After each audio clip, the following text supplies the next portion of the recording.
The Korean War and the birth of the U.S. South Korea military alliance. The outbreak of the Korean War in 1950 was a watershed moment, not only for the Korean Peninsula but for the entire Cold War era. It marked the first significant armed conflict between communist and democratic forces and solidified the United States' long-term military commitment to South Korea. What began as a civil war quickly escalated into a global conflict, drawing in powerful nations and reshaping the strategic balance of East Asia. Out of this crucible, the U.S.-South Korea military alliance was born, a partnership that continues to define regional security to this day.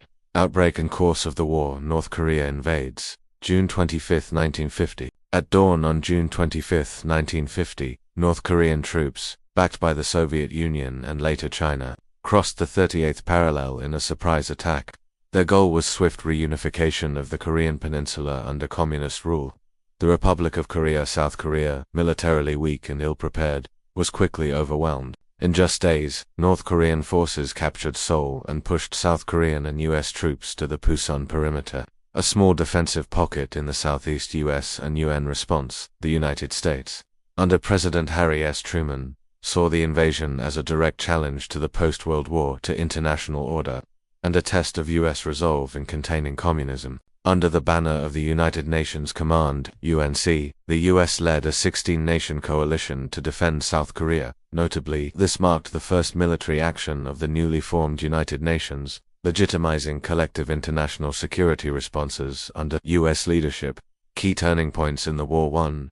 Defense of the Pusan perimeter. August-September 1950. The South Korean and U.S. forces, heavily outnumbered and under constant assault, managed to hold the line at the Pusan perimeter. This defensive stand bought time for reinforcements and supplies to arrive. Without this successful defense, the entire Korean peninsula might have fallen to communist control. 2. The Incheon landing. September 15, 1950. One of the war's most dramatic moments came with Operation Chromite, led by General Douglas MacArthur. In a bold amphibious assault, UN forces landed at Incheon, a port city near Seoul, far behind enemy lines. The landing cut off North Korean supply routes. Seoul was recaptured within weeks. North Korean troops were pushed back past the 38th parallel. The victory at Incheon reversed the momentum of the war and gave hope for a unified, democratic Korea. 3. Chinese intervention and the Chosin Reservoir. Late 1950. As UN forces advanced toward the Yalu River, which borders China, the Chinese government warned against continued incursion.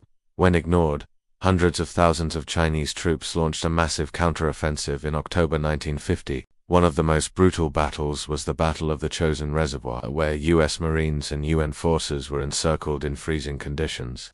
Despite overwhelming odds, they executed a fighting withdrawal, earning the nickname the Chosin Few. The war again shifted in favor of communist forces.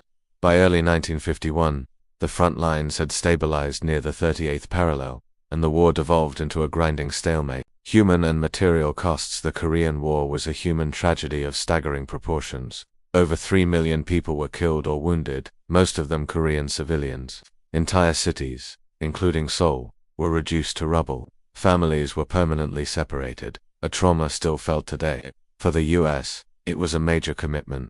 Over 36,000 American troops died. The war spurred massive defense spending and intensified Cold War militarization. The armistice, an unfinished war after 2 years of bloody stalemate and failed peace negotiations. An armistice agreement was finally signed on July 27, 1953, at Panmunjom. Key outcomes.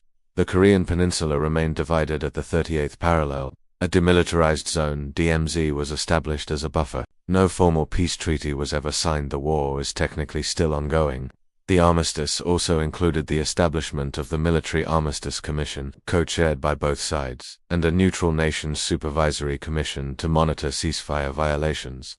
The birth of the U.S.-ROK military alliance. In the wake of the war, the United States and South Korea realized the need for permanent military cooperation to prevent further aggression. Mutual Defense Treaty. October 1, 1953. Shortly after the armistice, the U.S. and South Korea signed the Mutual Defense Treaty, which remains in force to this day.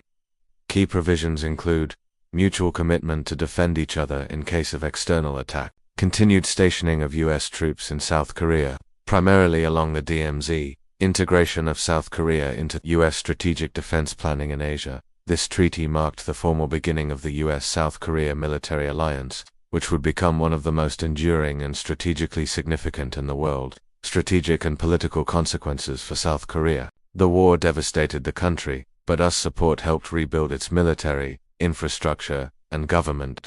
South Korea evolved from a war-torn nation to an emerging economic power and democracy, thanks in part to US aid and security guarantees. For the United States, the war signaled America's long-term military presence in East Asia. It reinforced the doctrine of containment and led to the militarization of Cold War policy. It marked the beginning of America's Asia pivot, which would grow in importance over the coming decades.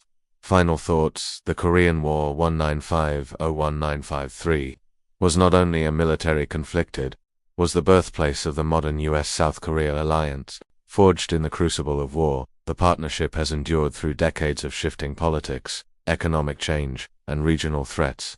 Though the war ended in a stalemate, the legacy of US involvement shaped South Korea. Its trajectory from a devastated battlefield to a thriving democratic nation and key US ally. And while peace remains elusive, the alliance forged during the Korean War continues to play a central role in maintaining stability on the peninsula and beyond.